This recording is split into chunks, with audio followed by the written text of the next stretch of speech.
Здраво на сите! Ова се мои рецепти и денес ќе правиме пилешка супа. Пилешката супа е едно од оние јадења кои секогаш ве греат во студените и тмурни зимски денови. Има и добра причина зошто луѓето ја јадат кога не се чувствуваат баш најдобро. Здрава е! Да започнеме со состојките. Ќе ви треба 2 пилешки копани, коски од една кокошка, 2 големи моркови, 2 компири со средна големина, една голема главица бел кромид, 3 цели чешниња лук, 500 мл вода, 2 до 3 ловорови листа и 2 гранчиња рузмарин. Време е за сечкање.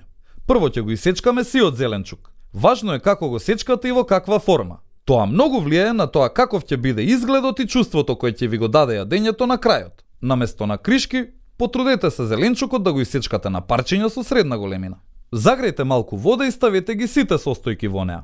Прво зеленчукот, потоа пилешкото месо и коските, на крајот билките. Варете ја супата на тивок оган од 45 минути до 1 час. На крајот извадете ги пилешкото месо и коските и оставете ги да се изладат. Сега ќе го одвоиме месото од коските. Тука користиме 2 пилешки копани и пилешки коски кои ни останаа од претходно јадење.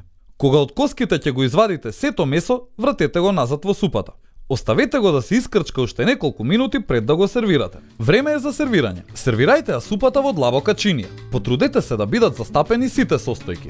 Ќе ставиме и неколку кришки потпечен леб и гранче рузмарин како декорација. Пилешката супа ја препорачуваме како ручек лесен за подготовка ден по печењето кокошка. Едноставно ставете ги остатоците од кокошката во тенџере, заедно со сезонски зеленчук по ваш избор и од една кокошка ќе добиете 2 јадења. И не заборавај, на сите ни е потребна идеја во кујната. Затоа биди вистински пријател и сподели.